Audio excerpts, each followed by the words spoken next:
دغه شان د اختر ورځ ده د الله پیغمبر د کور نه راووتو د اختر منزل روان دی لاره کې ماشومان لوبې کوي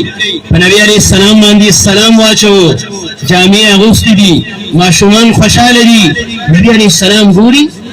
د دې ماشومان نه جدا یو طرف ته یو ماشوم ولاړ دی هغه زړې او شلیدلې جامې اغوستې دي نور ماشومان خاندي هغه خفه او پریشانه دی د هغه د سترګو نه اوښکې بهیږي د الله پیغمبر چې په نظر پرېوتو فورا یې خواله راغی بچیه ولې ستا نوې جامې نشته ستا پاکې جامې نشته ته دا جاړې ولې ته د ماشومان نه دا جدا ولې ولاړې هغه ورته وایي د الله پیغمبره زما پلار نشته د الله پیغمبره زما پلار نشته بچیه پلار دې څه شو زما پلار په پلانکۍ غزا کې شهید شوی دی نبی علیه السلام فورا ماشوم راوجد کو بچیه نه ستا پلار شته نن ستا پلار سید الانبیاء امام الانبیاء محمد رسول الله دی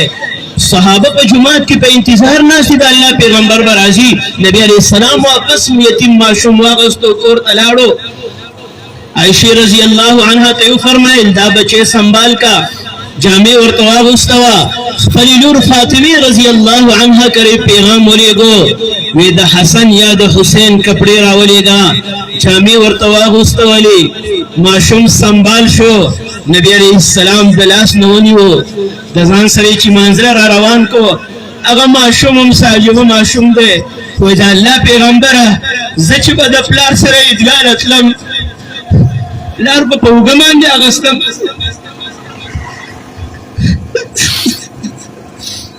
پلار به په اوږه باندې اغوستم نبی علیه السلام هغه ماشوم په اوږه باندې راواغستو د الله پیغمبر وګړي هغه ماشوم خیږي او نبی علیه السلام چې په هغه ماشومانو باندې تیر شو زما محترمو په هغې ماشومانو کې یو ماشوم هغه ماشوم چې پلار یې نشته د الله پیغمبر په اوږه اغوستی دی نبي علیه السلام وفرمیل داسې مه وایئ نن د پلار امام الانبیاء سید الانبیاء محمد رسول الله دی نبی علیه السلام چې دا خبره وکړه یو خيار ماشوم چغه واله کاش چې نن زما پلار هم نه وی نن محمد رسول الله زما پلار وی یتیمانان له به د پلار مینه ورکوو یتیمانانو دپاره به د مهربانه پلارانو په شان جوړیږو نبی علیه السلام په اوږه باندې یتیم ماشوم راغستی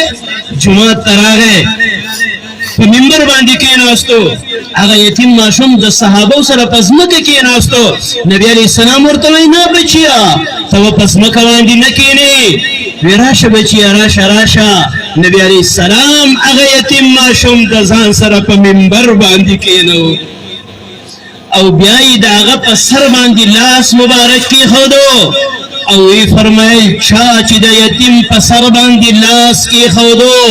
د لاس د لاندې چې څومره ویښته راله د هر ویښته په بدله کې به الله د ده په عملنامه کې نیکۍ ولیکي او وی فرمایل انا وکافل الیتیم فی الجنة کهاتین انا وکافل الیتیم فی الجنة کهاتین څومره لوی فضیلت دی د یتیم د خیال ساتلو وی زه د الله پیغمبر نبی آخر الزمان زما هغه امتی چې په یتیم باندې خفه کېږي زما هغه امتی چې د یتیم خیال ساتي نبی علیه السلام فرمایي دا امتی به د خپل پیغمبر سره په جنت کې داسې یو ځای او نږدې وي لکه د لاس دا دواړه ګوتې چې یو بل ته نږدې دي سمو خیال دی د الله د پیغمبر په ګاونډ کې په جنت کې اوسېدل غواړو جي د الله او د الله د پیغمبر قرب او نزدېکت غواړو راشئ غریبانان د ځان سره نږدې کو یتیمانان له مینه ورکو یتیمانان له مینه ورکو محبت له ورکو خیال یې وساتئ